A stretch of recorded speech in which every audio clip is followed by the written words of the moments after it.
You're good. You win the Baby Yoda. Cool. How many Christian movies do you watch?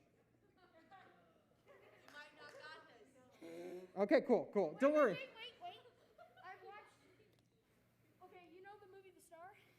No, I don't actually, so. That's a disappointment. Okay. It's So about the birth of Jesus. Oh, interesting. There's been a lot of Birth of Jesus movies, so I'm not familiar with that one specifically. It's a cartoon one. Okay, cool. So all you have to do, Landon, is tell me if they're real or fake. Okay. You get bonus points if you say the name of the movie, if it's real, but they don't count towards your score, so it's just for showing off. All right, here's the first one. An airline pilot is one of several people who are left behind after everyone disappears. Is that a real or fake Christian movie? An airline pilot is one of several people who are left behind after everyone disappears.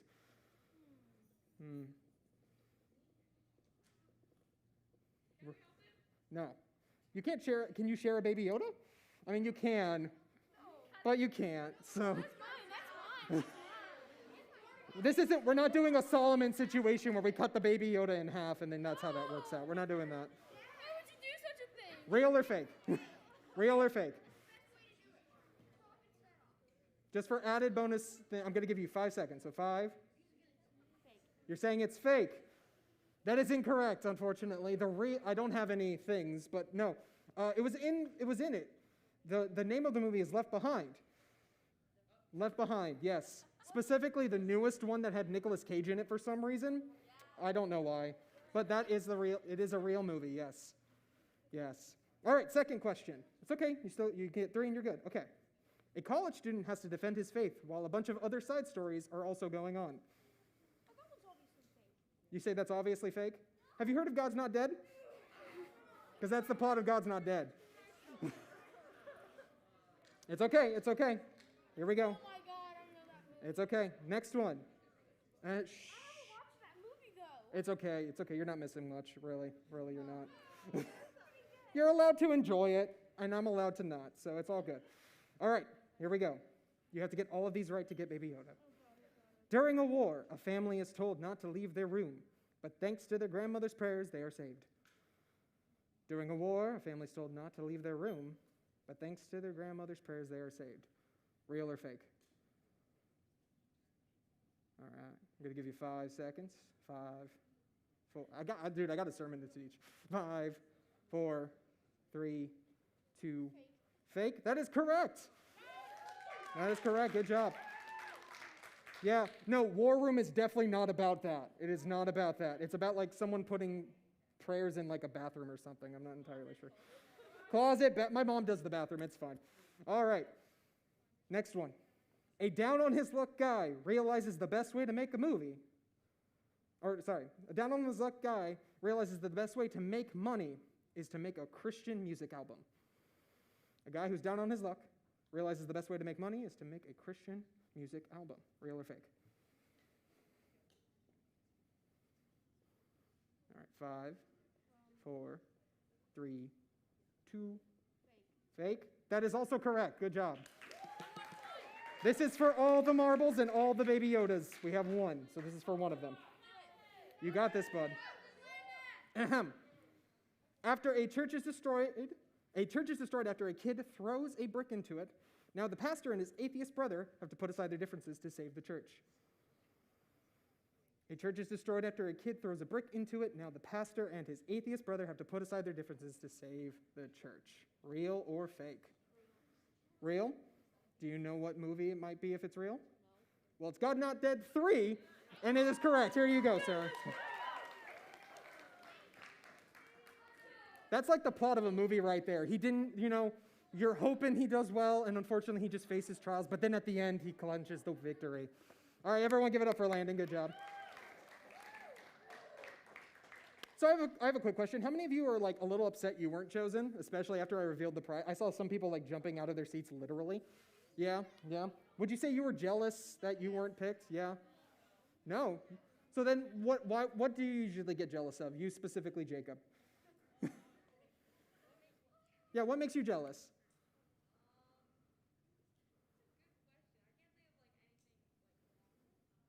Okay, go ahead. If someone takes your food? I mean, yeah. Yeah, what makes you so jealous? Jealous, envious. So that would make me mad, someone taking my food, but I don't have a reason to be jealous about that. Yeah, if someone has something you want, like that baby Yoda, Landon, I'm watching you. I want that baby Yoda. No. He gets to keep the baby Yoda, guys. I will protect it with my life.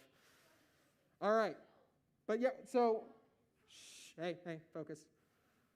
So, that was what we're going to be talking about for our final series of Cancel, is jealousy or envy. This idea that sometimes people have things that we want, and then we get jealous of them. We want the things, we resent that person, and how that affects us and how we as Christians should react to that. So yes, I did manipulate you guys a little bit, and I'm sorry, but Foster gave me the okay, so if any parents watching, it's Foster's fault that I manipulated your kids. Cool. All right. So now that I've asked some of you to share, what you're jealous of and manipulated you, I figured I will tell you a story of a time I was jealous. So let's go back to like early high school. There was a girl I liked, and she would like hang out with me. I'm like, this is great. She would like confide in me. She'd be like, Frank, I really like hanging out with you. I'm like, yes, awesome. Clearly, she likes me back. And then she dated another guy. Oh, it sucks. It sucks. And then she would be like, but Frank, he's so cool. Or like this thing or that thing about him. I would be like, right. Yeah, he sounds awesome. I did not like that guy for obvious reasons. I was jealous that she was dating him and not me. That's not a proper, listen, I love, you're all young. Some of you probably are in that phase or are not in that phase. You're going to get jealous of someone you like dating someone else. It's just unfortunate for that. But, let me tell you, I was just I was not happy about it. That guy specifically, whoever his name was, I didn't like him, and I would kind of, flirt in front of him to the girl he was currently dating. Do not do that, ever. All right? Don't. You think you're slick. You're not slick. I'm looking at mostly here because that's where a lot of the guys are. Don't do that. Thatcher specifically, don't do that. It's just it never works out. And so, along comes the day where they break up, and, it's sad, and I'm there for her. But on the inside, I'm secretly happy. Just yes. It's like, oh yeah, no, I'll pray for you. I'm so sorry you're going through that. Yes. Thank you, God. I'll say 15 more prayers today because of something. I don't know. I was bargaining with God, maybe this will work out. She ended up dating another guy because, of course. Yep. But luckily, I didn't get jealous. I got jealous of that guy too. Yeah. Yeah. And it just became a problem. So eventually, we did kind of sort of date. It didn't end well at all because I was only ever jealous of the guy she dated, and it became a point where it was more of wanting to date her but not caring about her. And so to some extent it was not even worth it, but because I had been so jealous for so long, I didn't see that. I didn't see the what was important about that relationship to me. It was just well, I got to get, I even had a friend at one point, he's like, yeah, man, that's tough. Still hope you work out, man. You've been doing this for years. You've been trying real hard. I hope it works out. And I'm like, this is not the situation that should be working out. But okay, I appreciate your concern for that. So that's my story of jealousy going too far, multiple times. Please don't be me. Please don't be me. But let's talk about how we even get to points of jealousy like that, okay? So we're going to talk about a guy named King Saul. Not Saul who turned into Paul, that's a different guy, way later in life. This is King Saul. He's the first king of Israel, the first king of the Jews. Now imagine this, all right? It would be the equivalent of all right, being the first president. But the difference is God specifically picked you. So now Israel is its own people. They've asked God, hey, they said to God, we want a king. And God eventually was like, you sure? That's not going to be a good idea. And they kept saying, no, a king. And then eventually God gave him a king, and it was you. It was you. You get to be the king. You were chosen by God. You get to do the great things of leading this place. And you know what? You do a pretty good job. You lead them, you fight some battles, you win those battles. Do a pretty good job. You get whatever you want. It's just great. And people seem to like you a lot. Then all of a sudden this guy comes in and says, hey, you're no longer in favor with God, and he's going to pick someone else to be king. How would that feel? How would that feel? Something that you got so proud of, something that you've done pretty good at, you've worked hard, you've done great things while you were king, and now all of a sudden someone's telling you, no, you don't get to be that anymore, and someone else is coming to replace you. Be a little upset. I'd be a little upset. But you know what, Saul, loving God, he decides, well, okay, let's see what happens. So along comes in the next king, and you're like, well, this guy's got to be like bigger than me. He's got to be like tougher. He's probably more manly, has like 5 beards somehow. There's something about him that's clearly better. And then walks in this little like scrawny kid, like just like, hey, what's up? And it's like this tall, like thin arm. It's like this kid who like is going to be king. This kid's going to be better than me? No. I mean, I'll treat him nicely because, that's the right thing to do. But like this kid, he's not going to take over. There's no way. So you're okay with it. Kind of like get him to you're like, hey, he's my son's age. They'll be friends. Nothing bad or awkward will come out of that. And then all of a sudden he does like this monumental task. He defeats in like one shot. He does like the 1 in a million thing of defeating the biggest enemy that has ever faced your kingdom. And everyone starts cheering about this guy. And you're like, I could have done that. No, he's just a little sheep. He's just a little sheep guy. Like, I could do that too if I was like, could do it with my eyes closed or blindfolded with like 5 hands, like with no hands and just my feet. Like, you're trying to justify, again, how could this scrawny guy take over? Doesn't make sense. And now he's defeated a thing. How could he do that? No, you're still better than him. There's still something better. So, defeat these enemies. And then that's when we get into 1 Samuel chapter 18. So we're going to start all the way down at verse 6. So as the troops were coming back, when David was returning from killing the Philistines, the women came out from all the cities of Israel to meet King Saul.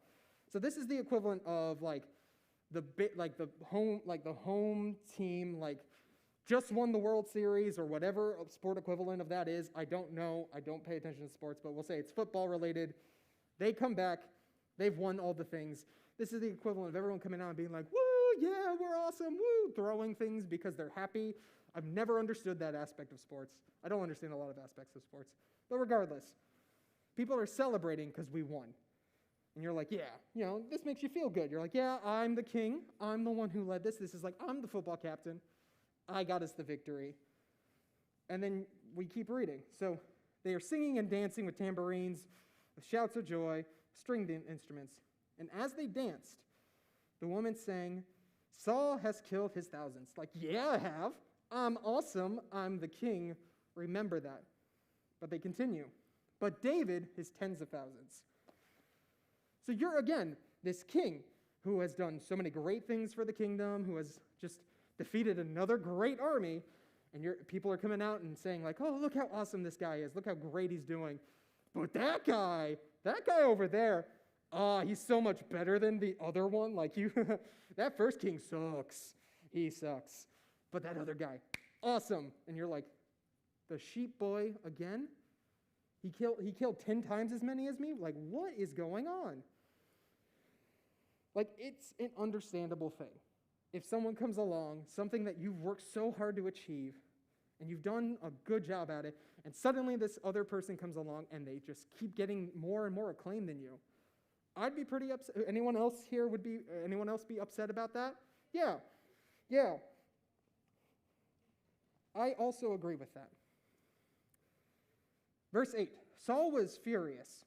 I mean, I would be a little furious, that's fair. And resented this song. I would hate the song too. Like, it's saying that I suck and the other guy's better than me. They credited tens of thousands to David, he complained, but they only credited me with thousands. What more could he have but the kingdom? So Saul watched David jealously from that day. Okay, this makes sense. So you've worked your way up. This scrawny kid comes. He's getting more acclaim than you. You're going to be upset. You're going to be a little bit mad towards him. Just like me with that one boyfriend, whatever his name is. I'm going to be really mad at him because, like, I've been here the whole time.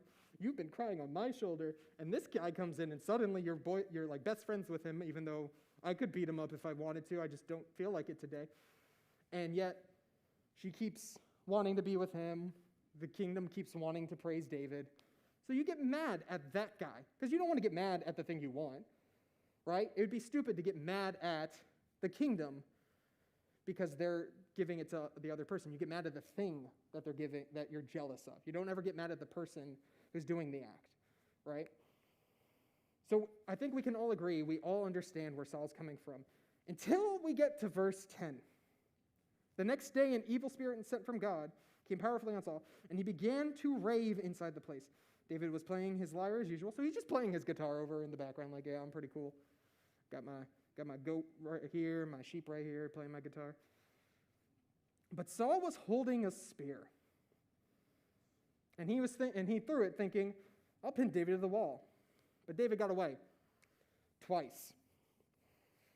So here's the thing. We were all on board with Saul, right? Like, we understood that he was upset and mad. How many of you are on board with Saul after he threw a spear at David? Right. I wouldn't be. Like, that'd be me being like, all right, I'm really upset and jealous at this what's his name? Cool. Let me go get a spear and just throw it at him. Oh, I missed? Okay, second time. Like, I would get arrested for that, reasonably so. Yeah, no, I'd get arrested for that. It's a problem. But we all agree that we understood Saul up to that point. We understood that he was upset, mad, furious. And then suddenly it turned to violence. But if we read this, if we understand this, it's very natural for him to come to that point. It's very easy for jealousy to keep festering in us, to keep boiling in us to a point where the thing that we're jealous of starts to become the thing we hate. And when it becomes the thing we hate, we start to justify getting rid of it. We start to justify how we can stop that thing. We start to justify bad things. I was like, how do I break up these people? Like, mind you, don't ever actively break someone up unless it's a bad relationship, but then have a conversation, don't break them up. I was trying to actively break up them when they were doing fine on their own. That's not a good thing. Just like Saul trying to kill David's a bad thing, right? But the hate within me grew so much that I started even not remembering the guy's name. I didn't matter who he was as a person. I didn't even know much about him. All I knew was he had what I wanted. That's all I knew. And I would do anything to get what he had. And that is the issue we are faced with. Whenever we are jealous of something, on the surface it seems fine. It's like, oh, I'm just a little jealous. It's not a big deal. But if you don't address it, it becomes more of an issue and more of an issue and more of an issue until you reach a point where it becomes a problem and you start acting on that problem. As we start reading this story, you might picture yourself as David, this person who's being thrown arrows at constantly. Like, yeah, these people are jealous. They're taking their shots at me. I don't know what I did to deserve this. You might be like Saul, who just really started to not like somebody because of how jealous you were. And more likely, all of you here are like most of us here are like both of them. There's times where we feel like, why are we taking the brunt of why are we getting attacked for things because people are jealous of us? And there are times we are jealous of others and therefore attacking them. We need to recognize what we are jealous of. We need to recognize when we get jealous and stop it before it becomes a bigger sin issue. You can talk to a lot of people. When you talk to people who have cheated on their spouse, they don't start wanting to cheat on their spouse. It's usually a smaller sin issue that starts to grow. It's oh, I don't feel like they love me anymore, which is a fair point. It's okay to feel that way. But when you're not addressing that issue, it becomes worse and worse, and then it spirals out of control and destroys a relationship. When I liked a girl and she dated someone else, and I got jealous of that, instead of addressing, hey, Frank, maybe God's telling you, don't date this girl right now, you're not ready. Because spoilers, I wasn't ready. Even when we started dating, I wasn't ready. And God knows that. God knows your heart better than you do. And instead of addressing that, talking to others about why I feel jealous, I just kept letting it fester. And then he left, and a new guy came in, and guess what? The jealousy did not go away. The anger did not go away. There are some guys who, because they did nothing to me, I still hate.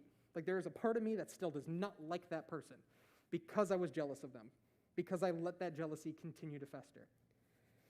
If you continue to read through Samuel, you'll find that Saul eventually apologizes to David for overreacting, for trying to kill him. And David, being the good guy he is, accepts the apology. And then Saul does it again. He tries to kill David again, multiple times. Once you get to that point of anger from jealousy, it's hard to go back. And it's much easier to keep going towards the point of anger. You're going to keep relapsing. You're going to keep wanting to do it again and again. So it's better to address it before you get to that point. So how can we stop ourselves from even getting to that? How can we stop ourselves from reaching this point of jealousy? We should look at what the Bible says. David had every right to be jealous of Saul. David was going to be king. He was prophesied to be the best king that Israel has ever seen at that point. Granted, there was 2 kings, so it's not too hard, but still, he was going to be a great king. He could have been jealous of Saul, but instead, every time Saul tried to kill him, he showed him love instead. He forgave him. There were times David could have killed Saul and ended the entire thing, but David chose not to because of how much he loved him. And that goes to the bottom line, which is we need to love the people we envy. That's how we stop ourselves from getting to the point of Saul, from getting to the point that I was in. We have to love them. So how do we get there? Well, first off, the most important thing is you need to find contentment in God. We get jealous of things we don't have because we want those things to fulfill us, but they never will. Like I said, I eventually got to kind of date that girl, and that did not work out because to me, it was about fulfilling a part of myself. That did not work out. It did not end well. The relationship has still been in a rocky situation because I was not fully content in God. And we do that by understanding the weight that we carry and that Christ can redeem us through that. We understand that we are sinners, that we have sinned, but Christ came down, living this perfect life, and taking on a punishment that we all deserved. And then once he took on that punishment, he defeated it by being resurrected 3 days later. Once we recognize that, there's this contentment that washes over you. And that's not to say you're always going to be content. There's times you're not. And that's fine. That's okay. We are humans. We're going to have different emotions. But during those times, remember that God is what you need in life. Nothing else is going to satisfy you the way God can satisfy you. So find contentment in God. That's going to be the first sign. Now, again, because we're human and we're going to still get jealous even once we find contentment in God, what do we do to stop us from getting to a point of where Saul was? Well, once you realize you're starting to get jealous of someone, you should do some small good things for them. I know, it's not fun to do good things for someone you don't like. But instead of insulting the person, instead of saying, what does she see in him? Start pointing out good things about that person.